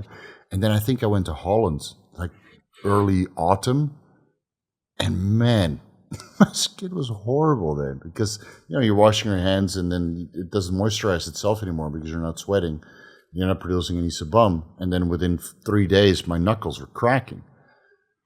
Yeah, and it was at 50 milligrams. So again, guys, there's other options, but it is still the best option. Did you guys ever try exfoliating and those suction machines that you see? What was your experience with that? Like when you're younger, you're like, man, I need to get these pimples out. We're going to use the nasal strips, like you mentioned, that kind of bind up, opens the pores, or you do steaming, right? And then this stuff can scrubbing. Work, right? Because again, you're just causing slowing and removal of the junk from the pores. But right. It's not a permanent solution. No, but it can clear it up a little bit. Yeah, you can get a facial. They can steam your face and extract crap out of your pores. It helps for sure. Yeah. I think one of the other ones is just getting adequate sleep. If you want to improve your skin, good sleep, right? Drinking lots of water. Yeah. Yeah, hydration. Yeah, I think like chemical peels and microdermabrasion. One that I seen before, and again, it's probably just like an antibiotic, but you can get corticosteroid injections or site injections into really bad cystic acne spots to calm the skin. But topical corticosteroids will actually thin the skin out over time. So God knows what an injectable corticosteroid into your skin is going to do to the quality of the epithelium. That goes systemic. It would go systemic, yeah. Like the topical ones that tend not to go systemic because they're very low concentration, like 0.025%. And even then, at that low concentration, it does thin the skin. You could literally see it happen within a week of use for various applications, not just acne, but if you have like here in the armpits, for example, the inner arm, I would get terrible heat rash in summer because my body was inflamed from a terrible European diet. Coconut stuff on the bread and peanut butter and stuff. So it's what I would have during summer, and scratch my fucking arm. And then you use topical corticosteroid creams and the heat rash would go away. And then you could literally see through your arm. You see all the veins after a week. Yeah, it's disgusting. Just in the little spot, looks like you have varicose veins. So, it's something I wouldn't recommend. But if it's really bad, you probably need it. I think, like with everything we've listed, it's probably fun if your partner likes or whatever likes popping spots. Then there's a fetish for that. I seen a video recently where there was like a little mini vacuum that sucked out. Pus out of pimple. Facebook ads. It gets me every time. So I ordered one. I ordered a few, like one official, right, through the Facebook ads, and then a few through AliExpress. And none of them work. None of them suck good enough. What does work, and I literally put it here on the tier list, you get a 3 milliliter syringe. You cut off the top, right, where you normally would put the needle. You flambe it a little bit so the plastic melts and you tap it. Yeah, so it's round, right? It's not sharp, it's round anymore. Then you literally have a suction device. And if you stick that on a pimple, you can literally suck it out. Don't leave it there too long, because otherwise you get like a microabrasion and you pull all the, with cupping, right? You get all that blood coming to the surface. So that's literally what happened here on the nose. I wanted to clean my pores, so I did the sauna. get all the pores open, use an exfoliant, and then use this little 3 milliliter syringe to kind of suck out all the garbage. And that works like a charm. And then it's clean for like 2 weeks. The other thing that I know you guys are laughing, but it works. And it was one of these gadgets, but again, you can do a makeshift at home one is getting like a bank card, obviously sterilized, clean the outer edges of it, but literally using the corner rounded edge of the credit card to like run along your nose, and you'll see you're basically just putting pressure on the pore to push everything. So you're just as inventive as I am. Yeah. Use the bank card and I use this 3 milliliter syringe. Kurt, share your secrets. What did you use back in the day, like 40 years ago when you were younger? What did you use to clean your pores? Like pretty much just soap, which didn't do much. No, not like some camel prod or some cattle prod. No, no. That's why I went to Accutane. You were smart. You're like, fuck this. I'm just gonna go. That's why I leveraged. So I tried so many things. I know how to work doctors. Yeah, you're smart. You got a family of doctors. Just leverage your connections. The guideline, find a disease that fits. Yeah, I remember my dad one time. He showed me like how much grease he got in his nose, and he pushed it up like this, and it all came out. I was like 5 years old. I'm like, what the hell? This is disgusting. So I want to show you something. You pressed it all up, and it just everything exploded. Like his pores were always open. And he never had acne, but the grease would just come out. Well, if it's not plugging, it doesn't matter how greasy you are, right? Because again, it's multifactorial. It's not just the grease. No. No, exactly. The pores need to be clogged, and you need overproduction of sebum and maybe some inflammation or bacteria in there. But yeah, what I found is like just do it home, suction device using a 3 milliliter syringe that you kind of scorch. Yeah, you just run it. Yeah, you can apply the pressure by yourself, because the more you suck or the more pressure you create, the more it sucks out. Then again, if you keep it there too long, it starts sucking the blood to the surface, and then you get what happened here. This is not pimple, this is blood. Looks like cupping all over your face. Yeah, basically that's what you're doing. You're cupping. So instead of doing this, you're literally creating a vacuum. Because when you squeeze this way, you run the risk of pushing it down, rupturing it inside, and then spreading systemically. Yeah, and then you get this subdermal clusterfuck. Yeah. So yeah, if you, I can highly recommend it. You just need to get a syringe and scorch the top. So I just like you said, flambe in a sentence. Yeah, flambe. Creme brulee the top. Cooking with Vigorous Steve. Yeah, exactly. I'm just gonna put it in acetylene torch. Yeah. I got face with the torch and probably get rid of acne too. Yeah, but your eyebrows will go. And you have to spend some time with the temple, because that's mandatory if you have no eyebrows. Hey, Whoopi Goldberg doesn't have eyebrows, and she's pretty successful. Really? Yeah. I didn't know that. That's the GLP-1 that she's on. No, she never had eyebrows. She probably waxed when she was a kid. Yeah. Hey, you get my eyebrows. You get my eyebrows. We have a huge tier list. Is there anything you guys would like to add? Or you want me to go over it and then see if there's anything else? Fish oil was the only one I was going to add that I didn't think you had listed. I mean, probably silly stuff like stress reduction, right? Yeah. If you're a mess, you're probably going to break out. But that's hormonal balance? Or I guess it could fall under that. Yeah. Dean? No, I think we've covered pretty much everything. I'm just looking at some things that maybe we haven't. We don't have time for gut distension. That's for we sure. can do that. We'll do that. That would be a whole nother episode. Like people have been waiting like 6 weeks for the gut distension tier list, and we're still not there. Sorry, guys. They're sitting here with their gut hanging out, waiting for us to yeah. My gut can't get any bigger than this. It's already at the keyboard, typing. Waiting 2 years. The protruding belly button is typing. Fuck you guys. I think we've covered our, I mean, we've touched on like the like the contraceptive pills and the anti-androgens when it comes to women, or the corticosteroids like prednisone and whatever. There's not much left. The main thing I'd say, like with the tier list, is try and figure out the root cause of the acne to then, put the right correction strategy in place and prevention strategy. I think again, it can come down to genetics, especially in your teenage years. You can have higher aromatase expression, and that can obviously lead to hormonal and puberty acne. I don't have any other.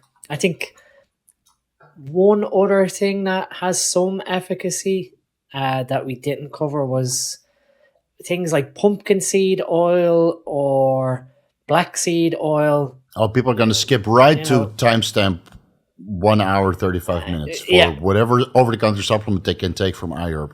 Dean, what is your iHerb discount code? Dr. I don't Dean? have one. Okay, use my code Vigorous.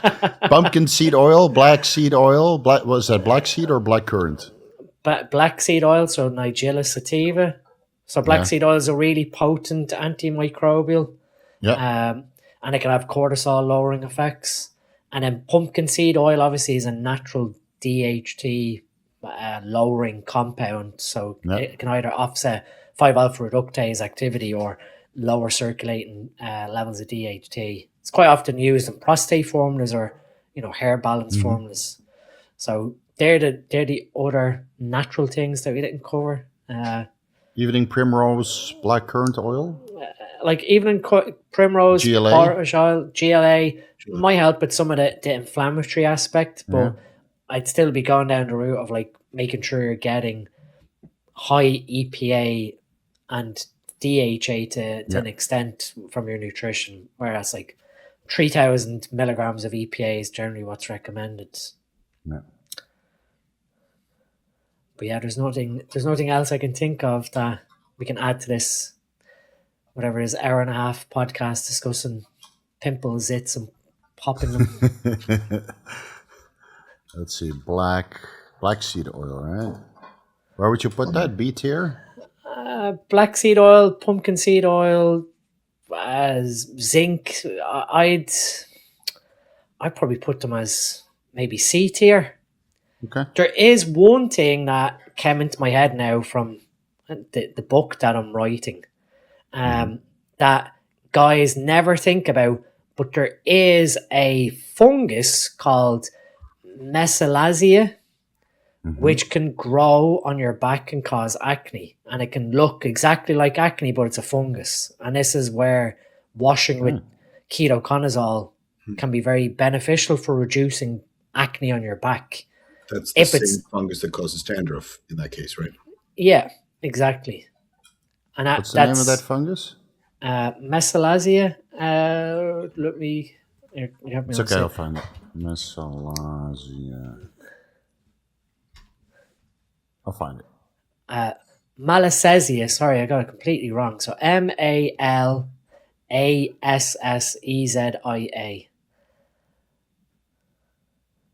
I'll find it. It's going to take me forever. But that fungus, guys, can be looking at a complete wrong place. And that's where, like, if you're using ketoconazole for your hair or reducing, DHT in the scalp, what we talked about in the previous podcast, washing your back with ketoconazole shampoo might help reduce some of the acne on your back if it's driven by that fungus. Right. Okay. Let's go through the tiers, just to confirm. In S tier, diagnosing 1 to 4 of the root causes of acne. And you'll have to do that by yourself with a dermatologist, blood work, so you can use all of the options that we just discussed. I think that's the most important thing. Don't just go to the other S tier stuff, because it might not work. Right? You need to diagnose and address every root cause, whether that's one of them or all 4 of them. Individually, with the best option you have at your disposal. Sleep, hydration, S tier. right? Just basic health stuff. Accutane, S tier, topical cleanser, perhaps zinc, topical oral or antibiotic, but that's only if needed. Is there anything else that should be in S tier? Or do you want me to go through the list and we can flip-flop? No? That's good? No, I okay. think. All right, A tier. High-dose fish oil, avoiding dairy products, avoiding processed foods, sauna and hot tub, managing estradiol levels for men and managing GHT levels for women. It could be with spironolactone, aldactone. Topical retinone creams or isotretinoin creams, and the Everclear wash. That's an A tier. Will be topical tretinoin cream, not ISO. I don't believe ISO can go topical. Tretinoin. Right, Teen? ISO wouldn't. ISO's there to survive the liver. It's the tretinoin. Okay, tretinoin. Okay. And the Everclear wash. Then in B tier, I got the daily injections for hormonal balance. But again, hormonal balance is managing your estradiol levels. We have topical benzoyl peroxidase or peroxide, and avoiding Trenbolone and Dianabol if you're prone to, steroid-induced acne. In C tier, I got perhaps topical LZ1 peptide. Stay tuned for topical peptide formula coming to an affiliate near you soon. Trust me, it'll be on the source list 2 weeks. Improving antioxidant status. Pumpkin seed oil, black seed oil, low laser light therapy or infrared light therapy, and a 3 ml suction syringe. Do it at home yourself. And ketoconazole for the fungal infection with the unpronounceable name. I put that in C tier because it's so. But then again, if you have that fungal infection, it could be A tier, right? Because ketoconazole could fix it. It's rare, but not so common. It's rare, but this was one thing again why it sort of came into my mind was it was spoken to me by my dermatologist of, I'm not saying that you have the fungus there, but he said to me it wouldn't hurt to wash your back once a week, exfoliate with ketoconazole, and it's because that Malassezia fungus is unrecognized. No one ever thinks about it in conventional medicine. No. Okay, so is it C tier then? I would, because it, like Kurt said, it's rare. Yeah. But if you're already using ketoconazole once a week on your scalp for like DHT reduction and scalp health, keeping dandruff under control. Never. Don't touch that shit with a 20-foot pole. D tier, standing tanning beds. That's the only thing I have in D tier. E tier have nothing, and F tier is no strips and lotions and potions that don't work.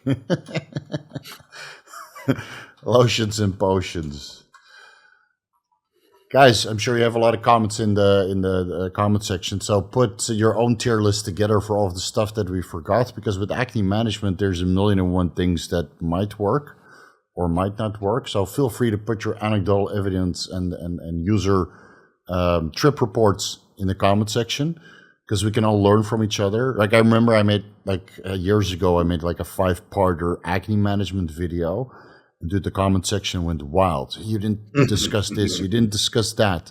And I didn't go through the comment section to put, a new tier list together, because I'm not sure if those things that the people mentioned worked, because I never tried them. But I had all comments fuel the algorithm, even bad comments, as we learned from the reels talking raw shortages. I think that pretty much brings us to the end. What's up, my dudes? Your online steroid daddy, Vigorous Steve here. Let me interject real quick in the podcast at the end of the tier list regarding acne resolvement. I know you guys are all screaming at the screen and foaming at the mouth and vigorously typing in the comment section that we completely forgot about the vitamin B5, pantotonic acid, and vitamin A retinol. So not beta-carotene, but retinol specifically from animal meat sources, both of which are very productive and functional to resolve acne from a natural perspective, right? No supplement, medications required. So these two we completely forgot, and I mentioned them in several other previously recorded acne videos in the past, that they're very, very, very effective. So let's discuss them briefly and then classify them in the tier list. Vitamin B5 pantothenic acid works from 2,000 milligrams per day upwards, and it seems that the higher you go, up until mega dosages basically of 20 grams per day, from 2 grams to 20 grams, it seems to be very effective to resolve acne to a certain extent. Right? If you're going to go on a full cheese diet, I don't think that vitamin B5 pantothenic acid is able to resolve all of this dairy, whether that's lactose or IGF-1, which I learned during the podcast. But if you follow a nice, clean, healthy diet, and you still have a little bit of acne, then by upregulating the coenzyme A, improving fat metabolism and the breakdown of fat with vitamin B5 pantothenic acid, that seems to be very, very, very effective. So for a lot of people, just by supplementing with 2,000 milligrams vitamin B5, 1,000 milligrams morning and evening, I would already say that that's C-tier acne management. But as you ramp up the dose to maybe 5 grams per day, 10 grams per day, 20 grams per day, there seems to be no upper limit to it, but 20 grams per day is very difficult to consume. I used to take 20 grams of vitamin B5 in water. I would dissolve that and then basically sip that in between meals, and then I had to vigorously brush my teeth afterwards because, again, the taste is no bueno, let's put it that way.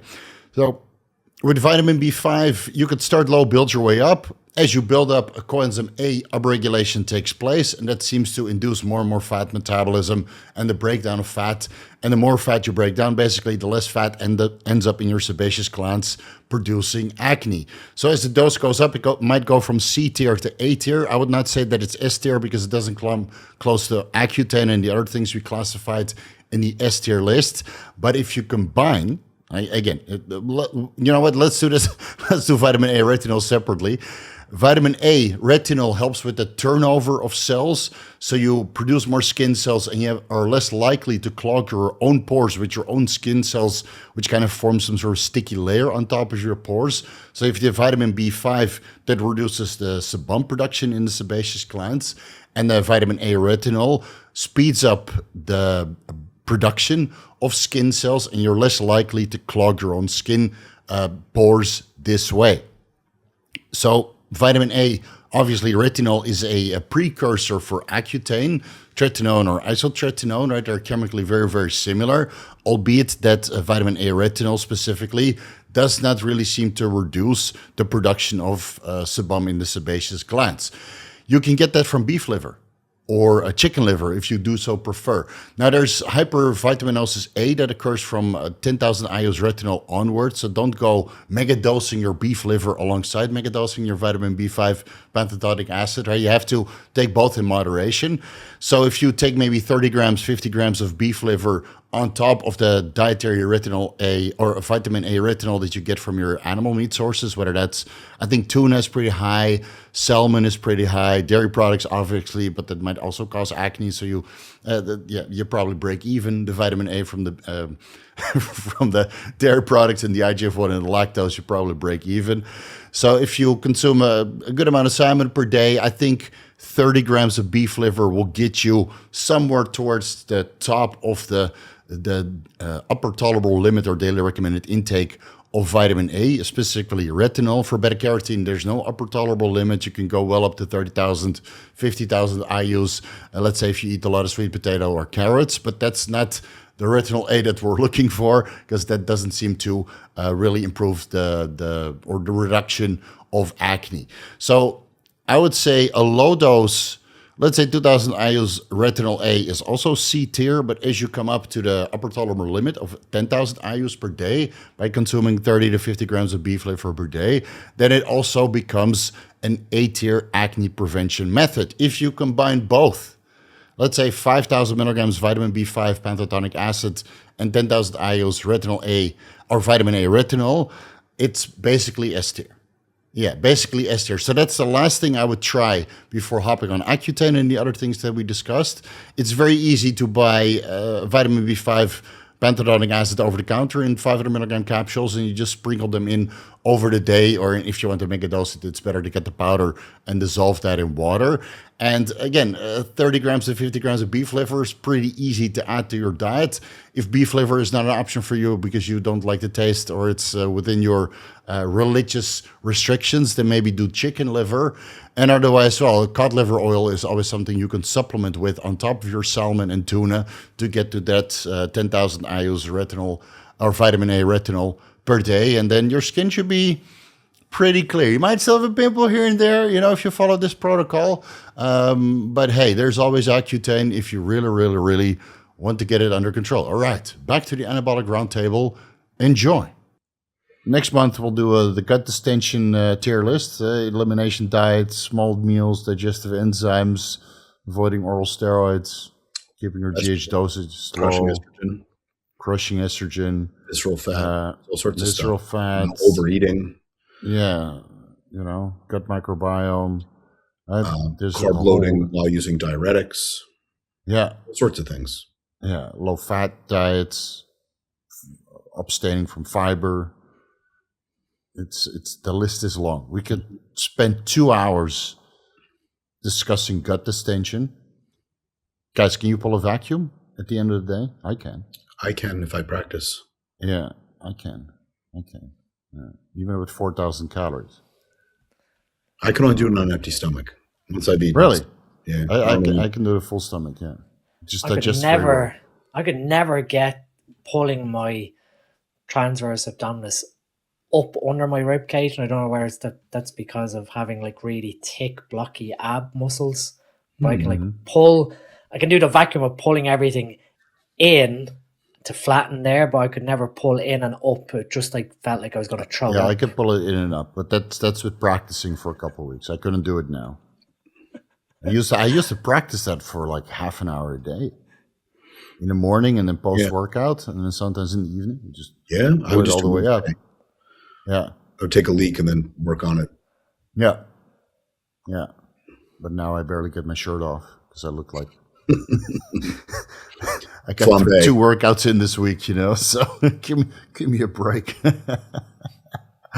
Anything else we want to discuss for this podcast? So we got a couple minutes left. Fill up the time. Put a couple more ads. How's everything with you guys in the meantime? We did a podcast 3 weeks ago. Everything okay? Yeah. Yeah, we've our vacation in 2 days. So. Oh yeah. I saw some pictures on Instagram. You're looking. You removed the dad bod completely. I thought you were doing Muay Thai, but you look a pre-bodybuilder right now. Well, I've not been in the gym. I've not done a proper gym training session, I'd say, in 2 weeks. That's nothing, dude. I did 6 weeks. Legs, like you, I've not trained my legs probably in 8 or 9 weeks, just because getting back to kicking and stretching and being able to kick head height again, just the recovery demand of martial arts and trying to go in and do like squats and leg press, and it was just ruining my recovery, so took them out. But like that, my legs haven't magically shrank, so it goes to show, like, if you're still good, using man. Separated too. If you're still doing body squats with training, and you're doing lunges and whatever, like, we still do like leg training in martial arts and kickboxing and karate, so still holding on. I was only thinking it's coming up to like this October will be 2 years pretty much. Natty, if you want to put it that way. Like TRT, Kurt, yeah. Well, 125. It's not. It's not magic. That's I don't even know if I can function on 125. No. Fuck no. 200 is the lowest I can go. 200 is the lowest I can go, yeah. I wouldn't 24, 25 nanomole. So, yeah, about 900. That is perfectly fine for me recovery-wise. But you could do that while training like a bodybuilder, or only when you're doing MMA? While I was training as a bodybuilder, I would have ran that. Yeah. I would have ran that. I mean, where I am now, it's sort of like, it doesn't matter what I do, like that 85 kilo or 188 pounds, that's where my body just now sits naturally, quote unquote, from our reel last week. with where my body wants to sit, just with being fed right, doing exercise, and that's just from years of building that muscle mass. So I'd say if I did go to 250 or 300, if I went up to like 50, 60 in Animal, that it wouldn't be long before I'm up in like the mid 90s again with muscle memory and the androgen response. But minus 85 kilos at the World Championships in 7 weeks, so I'm just keeping myself hovering at that 85 kilo mark. Don't hurt yourself again, okay? Keep that nose pretty. No. Yeah. But we had a squad training on Sunday for the Irish kickboxing team, and man, that evening / afternoon, it sort of brought back why when you're sparring like 20, 22-year-olds and you're 38, you think you're as young as them. But that evening I was wrote off. Yeah. Are you using like any of the enhancements that we discussed for the enhanced games, or like mitochondrial support, ITPP, cardarine? So just cruising on TRT. TRT, I mean, like Motzi, I still might do that once a month as like a maintenance dose. Methylene Blue I've not used in maybe 6 to 8 weeks, a very long time. There hasn't really been anything. I mean, sometimes when I go to gym, I might do like injectable ATP or AMP. Yeah. There's nothing great. Like you could put all these ergogenic aids in, but I think you want to win, right? Well, you do want to win, but you want to save your cookbook for the end of your prep, put it that way. Yeah, of course, but it fits in 7 weeks. Then now it's the time to kind of start loading up on the mildronate and the hypoxin and the myoinositol triphosphate. And come on, Dean, come on, man. I tell you what, my come cardio out of efficiency, retirement and get saucy. My cardio efficiency was pretty good at the weekend. That was the first time I'd sparred properly in weeks, because there's not that many clubs around this area for sparring. So doing like a 2-minute round of spar and rest for a minute, another 2 minutes, and you do that like for 5 or 6 rounds, wearing the whoop on underneath my boxing glove, like you can see there's parts where during sparring my heart rate's at like 175. You're resting and it's only back down to like 135 and you're going back in sparring again. But from a fitness perspective, probably the fittest I've been in a long time. I think that the last time I had this, weight, it's much better, right? But also even like from a power perspective, and that's sort of where like guys try and figure out like their sweet spot for making body weight. Like my brother was trying to convince me, you could make minus 80, and yeah, I could probably drop down from 85 to 80, but given what body fat's on my body and losing like body water, could I make minus 80? Probably, but will that hinder my performance then trying to get back up in weight to fight after, like, I think we have a day between weighing in and then when the fighting starts, and you're in Germany, it's there's a bit too many variables to try and control there. That sitting here at 85 where I've got no sweat, that 85, 86 day to day, I should drop in perfectly, make weight, and if needs be I can always go up to 86, 87 with some hydration, some extra food. Yeah, but you're not going to go all in for the championships, or you just have to play dumb on camera and then off camera you'll tell us your entire protocol. That's what happened with the enhanced games. We have to set a political precedence here, like all of our just TRT in range. Hormone prescribed. Gert, any news, or are you just cruising along? Cruising along, maintain what you got. Stay at 210. That's where I hold. Yeah, that's good, man. No matter what I do, eat, don't eat. Doesn't seem train, don't train. I still train 3 days a week. Okay, I'm doing like these. I don't lose anything. That's good. Only 3 days a week. I do an upper lower split. I do upper body Monday and Friday, and I'm doing legs on Wednesday. Okay. The last thing I need is my legs to be any bigger. No, I don't need any more. That's what I was doing when I was growing too. I just don't need to. I don't need a ton of training. Yeah, that's good. When I added more, I just became tired. That I was taking a nap. You still train pretty heavy and hard, right? I squatted 405 this morning. That's pretty heavy and hard. It's pretty heavy. I'm 50 years old. It's pretty heavy. Yeah, I can only dream of that. I did a bodyweight squat. I've been squatting since I was 12. I'm just happy to be walking again. I'm just glad you're mobile. Yeah. I can drive a car now. I can drive a motorcycle against my doctor's recommendation. But I'm strong enough to keep the motorcycle upright. Not the low one, the Honda Valkyrie, where you sit like kind of low, like a Harley Davidson, but the ones that are a little bit taller, where I can keep my legs straight and I use a brace. Yeah, everybody's cringing right now, but you got your passions, right? So just got to lean to the proper side.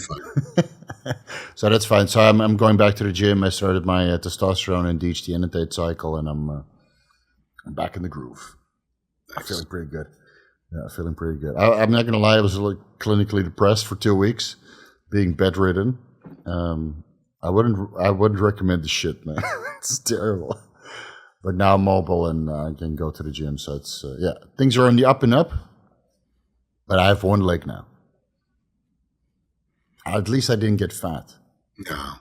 I talked to so many people that had a quad tear and then, they start eating.